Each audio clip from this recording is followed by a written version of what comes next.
This is a recording from a Sunday meeting of the BC Humanist Association in Vancouver. Humanism is a progressive worldview that, without supernaturalism, affirms our ability and responsibility to lead meaningful, ethical lives capable of adding to the greater good of humanity. To learn more about humanism and to support our work, visit bchumanist.ca and make sure to follow us on Facebook, Twitter, and Instagram, and be sure to subscribe to the BC Humanist podcast. The opinions expressed in this podcast do not necessarily reflect those of our staff or board of directors. So now it's my pleasure to introduce our speaker for today, Bethany Lindsay, reporting on pseudoscience. Bethany Lindsay is a CBC news reporter and former biologist. In 2018, she published investigations into bogus medical claims being made online, the lack of oversight of alternative medicines, and BC chiropractors who promoted anti-vaccine messaging. She previously worked for the Vancouver Sun, the Shore News and CTV. She is the author of British Columbia Burning, the worst wildfire season in BC history. Please welcome Bethany Lindsay. Bethany?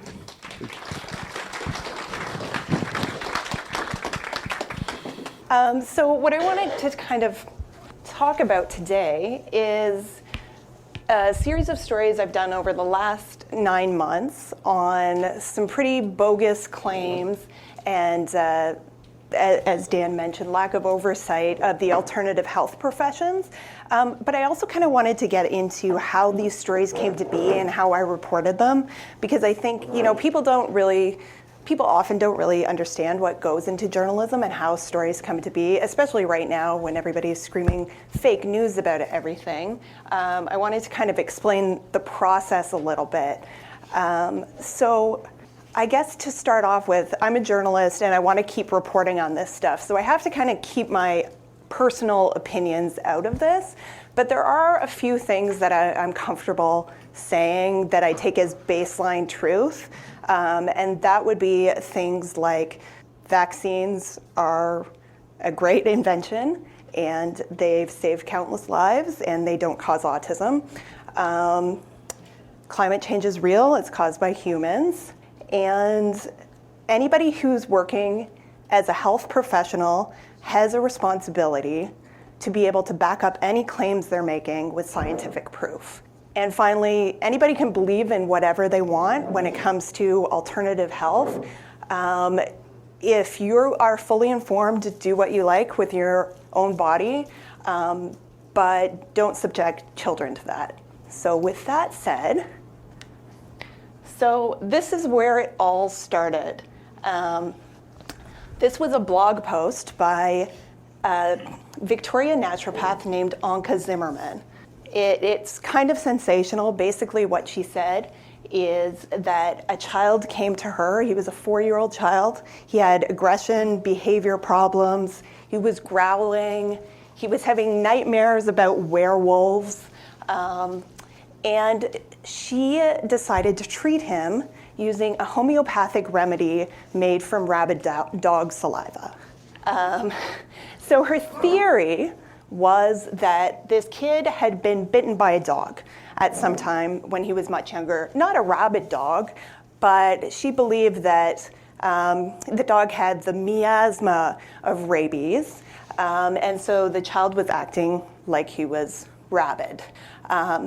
And so she said, giving him this treatment called licinum, which is supposedly rabid dog saliva, diluted over and over and over again in water to treat him. She said it worked fine. Now the kid's a total angel. So I first learned of this from a Twitter account that kind of monitors some of these alternative health professions. And one of my colleagues in the national health team for CBC pointed it out and said somebody in Vancouver should look into this. So I started looking into it. But the first thing I did was I emailed the College of Naturopathic Physicians, which is the body that regulates naturopaths in BC. And I said, have you seen this? Is there anything wrong with it? And they got back to me and said, basically, no, there's nothing wrong with this. This rabid dog saliva solution is approved by Health Canada for use by anyone. And so I had to kind of stop there and say, am I sure this is a story? We've got the regulator for these health professionals saying that there's nothing wrong with what she did. So I kind of had to sit on the story for a bit until I could get Bonnie Henry on the phone. She is BC's public health officer, so she's basically like the top doctor for all of BC. And I showed her this blog post, and she was furious. She said, I don't understand how something made from the saliva of a rabid dog, even if it's homeopathic, which means, there's probably no trace of the dog's saliva in there. Even if it's homeopathic, there's no way that should be legal in Canada. There's no way you should be giving it to kids. And she said, I've expressed my concerns to Health Canada about stuff like this before, and I'm writing them a letter to ask them what the heck. So that is a story. When you've got a provincial public official saying that the federal government has done something wrong.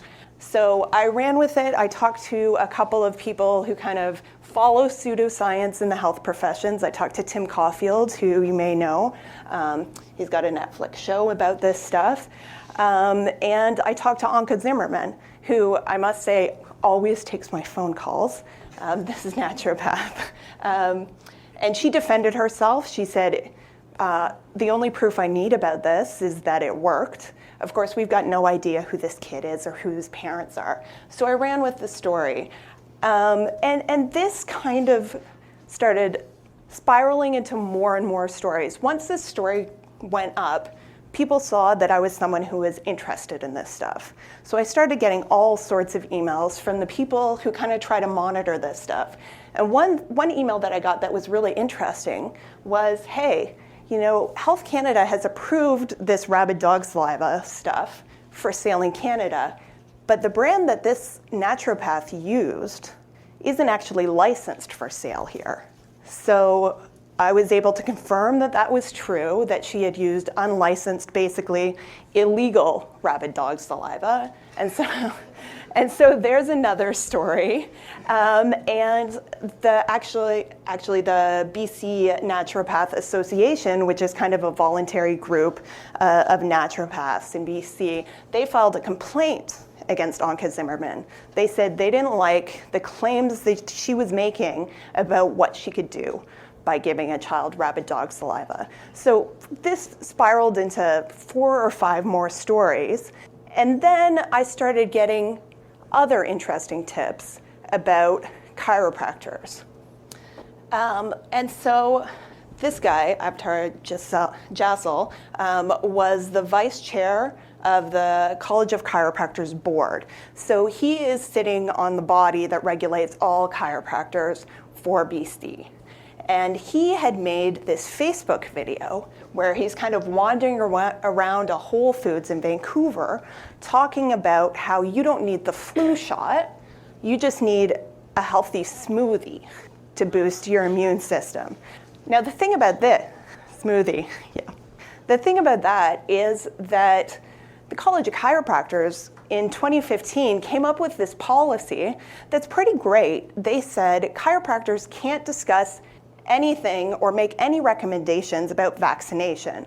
And that's because chiropractors don't study infectious diseases. They have no expertise in how you prevent the flu. So they're not allowed to talk to their patients about it except to give them a pamphlet from a provincial body that's like, here's why you need to be vaccinated. So I heard about this because there's a guy in Alberta who kind of watches chiropractors, and he said, look, 6 months ago, I sent this complaint to the BC Ministry of Health and to the BC College of Chiropractors saying you've got 4 members of the college's board who've been posting anti-vaccination stuff on Facebook and on Twitter, on their websites, and you need to do something about it. So he had sent me all these screenshots of posts from these 4 different board members. And so when I see something like that, I have to confirm that they exist, that he hasn't made up all these screenshots. And so I started kind of going through these Facebook pages, these Twitter accounts, these websites, and I found almost all of them were gone. they'd been taken down after this guy had complained. But this video was still up. And again, this is the vice chair of the college's board. He should be one of the people who's most aware of what the policies are, what you can and can't say as a chiropractor.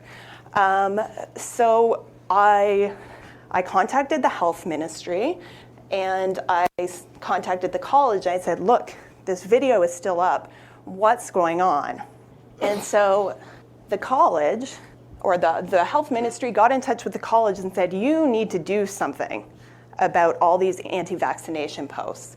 And they got Avtar Jassal, the vice chair, to take down his video. And they said that this wasn't acceptable. But I started going through other chiropractors' websites and Facebook pages, and there was anti-vaccine stuff everywhere. So there was stuff like this one right here about whether vaccines can cause cancer.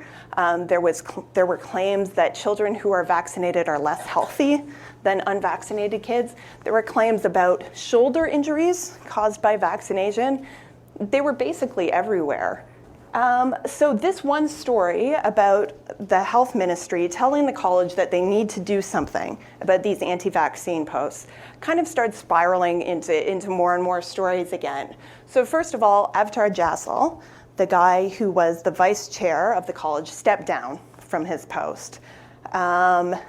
I talked to Dr. Bonnie Henry again, the provincial health official, and she said there needed to be severe discipline for people who are breaking these rules.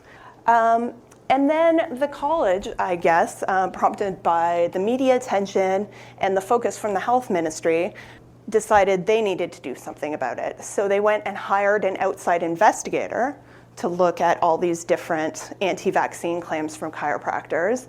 And they also hired an outside consultant to look at how the college investigates claims against its board members, because that kind of seems to be a bit of a problem.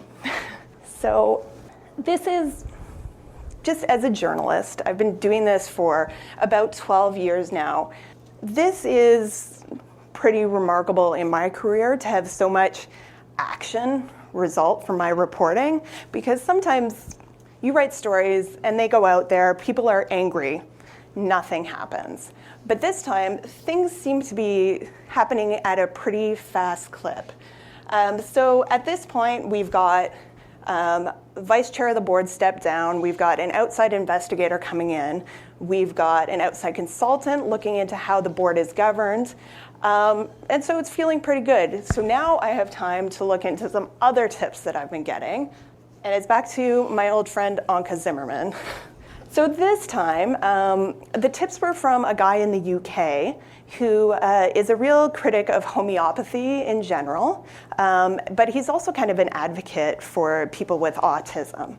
And he tipped me off to the fact that 3 naturopaths in BC were offering a treatment called CEASE therapy.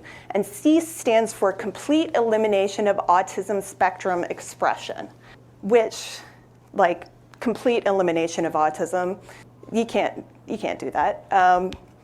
But basically, this therapy uses homeopathy and huge doses of vitamin C. And giant doses of vitamin C cause diarrhea, they cause awful stomach problems. And these naturopaths are using them on vulnerable autistic kids and claiming that they can completely eliminate autism.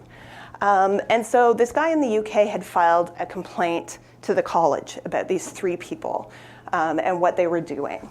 And so I checked with the college, I confirmed that they're investigating this complaint, and then I also spoke to a bunch of experts in autism. And they confirmed that, A, there's no way that this works, you can't completely eliminate autism with anything, and there's no proof that any of this works, and also that they were concerned that these naturopaths, including Anke Zimmerman, and a woman who actually is an instructor at the Boucher School of Naturopathy, which is where most naturopaths train in BC. She was offering it too, which was concerning. And so these experts on autism said, you're really taking advantage of some of the most vulnerable kids. You're also taking advantage of parents who are scared and confused, and they really want to do anything they can for their kid. And so when they hear something like complete elimination, they feel like they got to try it. But you could really be hurting a kid by giving him these doses of vitamin C. So that was another story. And again, it built into story after story after story, the most exciting of which was that the college came out and banned cease therapy completely. They also updated their policies on vaccination, because part of the idea of this cease therapy, the baseline kind of idea of it is that vaccines cause 70% of autism, which isn't true. And so the college updated its policy on vaccination and basically said that if you're a naturopath, you can't advise patients against getting vaccinated unless they have a documented medical reason. So that would be something like a compromised immune system. So they went ahead and updated their vaccination policy to make it much stricter. And they came out and said, because of this, because of all the stuff that's been coming out with this cease therapy, with the rabid dog saliva, every naturopath in the province needs to start going through their websites and social media and get rid of any claims that they can't support with science. So that was kind of exciting. Again, lots more action. And this kind of brings me to the end of May of last year. And so we've got kind of these two crackdowns at the College of Chiropractors and the College of Naturopaths. And of course, it was summertime. So my reporting on this stopped for a while. And then it was wildfire season. And I'm just gonna do a little self-promotion plug. I wrote a book about the 2017 wildfire season. I have copies if anybody wants them, but I promise this isn't just about self-promotion, because I have been writing a lot about wildfires too during the summers, because we've had two really bad seasons. And one thing that I've tried to make really clear in all of my reporting is the role that climate change plays in the wildfires that we've had, because from all the experts I've talked to, it's a really huge part of why we're having these horrible wildfire seasons that we are. So why I'm getting into this digression is when I report on climate change and when I report on kind of pseudoscience stuff, I get similar reactions from certain people who don't believe in the science. They don't believe in the experts. They believe either that vaccination definitely causes autism or that climate change is a scam. And so, these people are coming out to me on Twitter.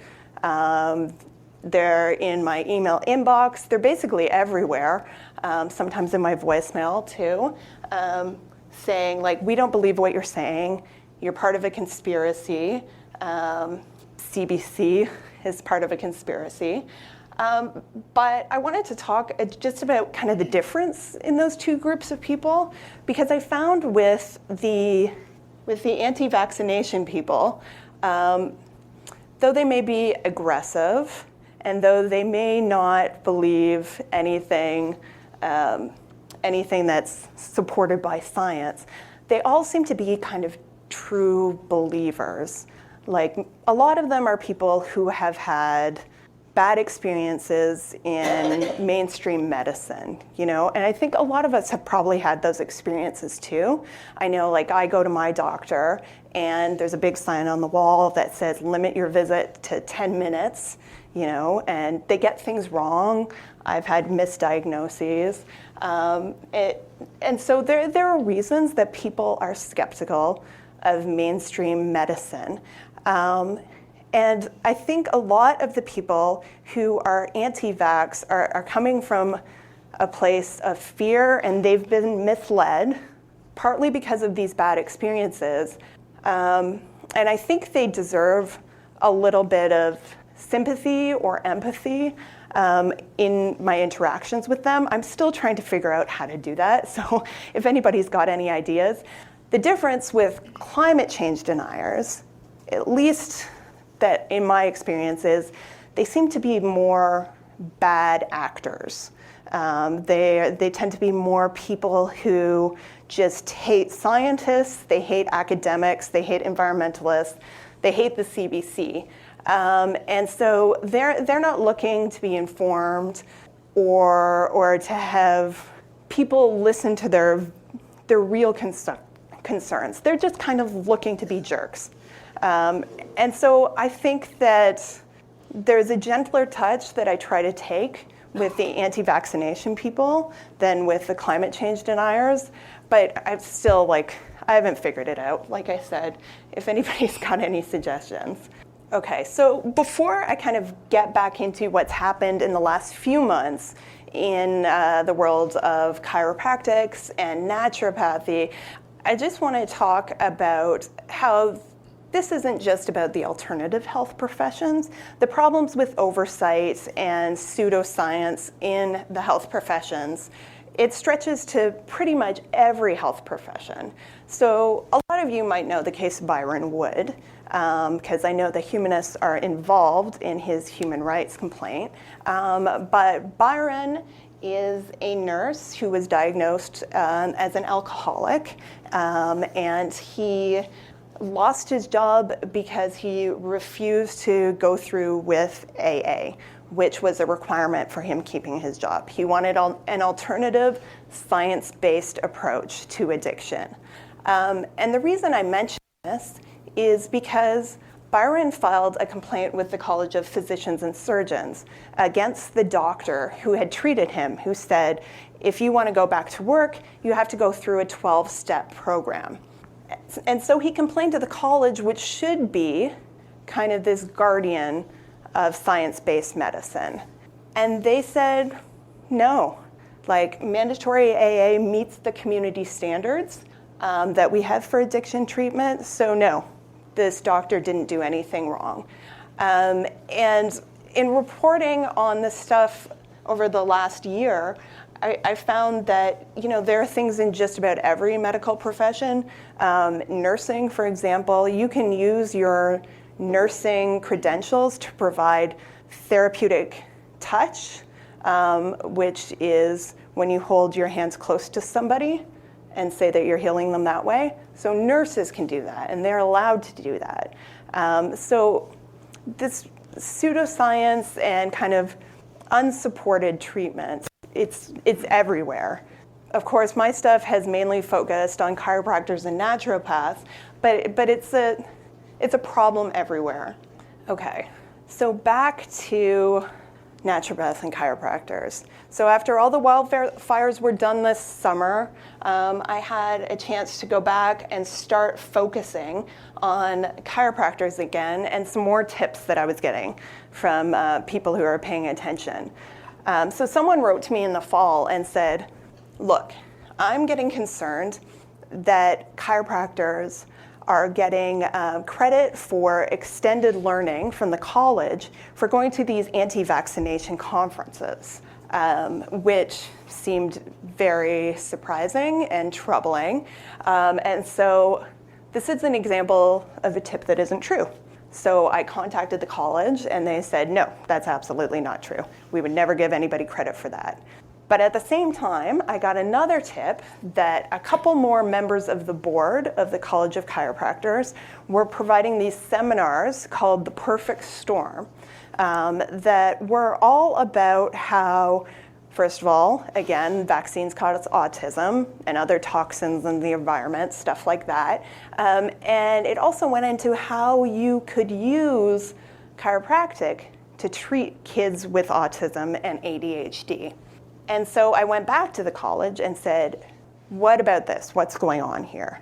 And the college at this point has a new registrar, and he says, it's funny you should ask about that, because the College of Chiropractors has just come up with this great new policy that makes it very, very clear that if you're a chiropractor, you can't claim that chiropractic can be used to treat autism or ADHD or Alzheimer's or cancer or infection. all sorts of crazy stuff. So they had just come up with this policy over last summer, and as I was writing to the college, the college registrar was telling me, right now I'm sending out an email telling everybody they have until November 1st to get rid of all these false claims from their advertising. And I started looking around, and again, this stuff was everywhere. A lot of stuff about claiming that you could go to a chiropractor to treat your kid's ear infection. That was really, really common. But also autism and ADHD were the big ones. So that was another story. The story is that the College of Chiropractors is cracking down on this stuff. And it got into this kind of crazy conflict that's happening within the profession of chiropractic right now. That I wasn't really, I had heard about it, but it's not as huge in BC as it is in Ontario. So right as the deadline was passing here in BC for chiropractors to remove their false claims from their websites, the Globe and Mail did this incredible story about what's happening in Ontario. And the thing is that there is this subset of chiropractors who call themselves vitalistic chiropractors. And that means that they essentially believe and tell their patients that just about every human illness, everything that's wrong with you, is because of small misalignments in your spine. And so you can treat almost anything with chiropractic. And I'd say about a year and a half ago in BC, we had 4 members of the College of Chiropractors board who I would call vitalistic chiropractors. But they were always outnumbered. In Ontario, the vitalistic chiropractors have complete control of the college. And the chiropractors who believe in more of a science-based approach are outnumbered, and if they speak out against these vitalistic people who are running the board, they will get disciplined. And I've spoken to a chiropractor in Ontario who's basically the only one who will speak out about this stuff, about how he was disciplined for participating in this story. But in BC, we're a little luckier because after board election in the fall, we no longer have any vitalistic chiropractors on the board of the College of Chiropractors. So I checked back in with the college a couple weeks after the deadline passed to remove these misleading claims from their websites. And I have found, speaking with these different health professional colleges, they're very cagey about what they'll tell anybody. They're not frank about anything. For a long time, they wouldn't answer my phone calls even. But this time, I started going through websites again, and after the deadline had passed, there was still all sorts of stuff out there. And actually, this woman who's just a student in Nova Scotia sent me this spreadsheet that she'd made where she went through every single website of chiropractors in BC and found all the claims that violated the policy. And she was just like, here, do with it what you like, which is amazing. Power of the internet is sometimes fantastic. But I reached out to the college with my concerns about this, and the college registrar said, look, I'm really concerned about this too. It's not going the way I had hoped it would go. I'm really kind of upset. I think we're letting the public down right now. So he let me know that 50 BC chiropractors would be under investigation and possibly disciplined, because even when they were asked to take down the misleading claims, they refused. So I'm going to be keeping a close eye on this as it goes forward. I expect there will be more, but these processes, these investigations seem to take quite a long time. So it could be a couple more months, but I should probably check in now that I mention it. Okay, meanwhile, at the College of Naturopaths, Anka Zimmerman gave up her license. So this was in November, and this was in response to several complaints against her for the rabid dog saliva, for doing that cease therapy for autism. And the concerning thing here is that she told me, basically, I'm going to keep doing what I've been doing all along. I'm going to be a homeopath now instead of a naturopath, which means she can keep doing that cease therapy, because homeopathy as a profession is completely unregulated in this province. So she can keep doing everything that she was doing before. She just can't call herself a doctor or a naturopath. And I have found my concern about some of these stories that I've done about her is I think I've been giving her business. I think people are hearing about her and saying, she's right up my alley. I think that's why she's always happy to talk to me. But she recently posted my phone number on Facebook, and I came into work on a Monday morning, and my voicemail was just full of people furious with me. They were calling from Nashville and Atlanta, North Carolina, all over the States. So I think she's doing consultations by video chat and by phone. I think she's got a huge amount of business. I have gotten lots and lots of tips over the last few months just about stuff that she's doing, like saying she wants to start a preschool for autistic children, stuff like that, that I've kind of said, like, I'm not going to report on this because I think she's doing it for the attention. So she's continuing to do all this stuff. Her website says she still offers cease therapy. So I don't know. We'll see what happens with her. But meanwhile, the College of Naturopaths began its own crackdown on misleading claims. And so basically what they said is you can't make any claims on your website about treatment that can't be backed up with science.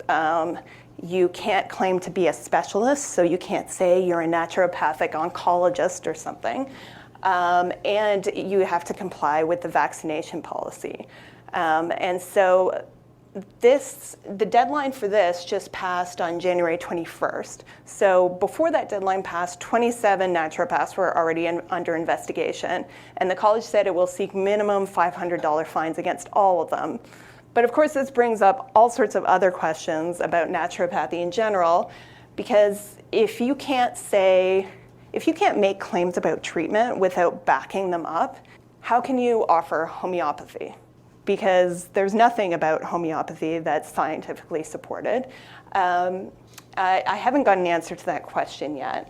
I know that, that the result of this reporting over the last 9 months has meant that the college has hiked up its fees for every member because they are spending so much money on investigation and enforcement. So again, this is another thing I'm going to be following closely. But there's kind of another thing that's happening that I haven't really reported on, but that may result in a bunch of changes to how all of the health professions are regulated in BC. And that's because there is a review underway right now of the College of Dental Surgeons because of some sexual harassment complaints that were happening within the college. And so they brought in an outside consultant, the province has, and he's going to be able to recommend changes to the Health Professions Act. So we could see broad changes to how the health professions are regulated altogether. So I'm going to be really super interested to watch that as well. And that's about it for me. So.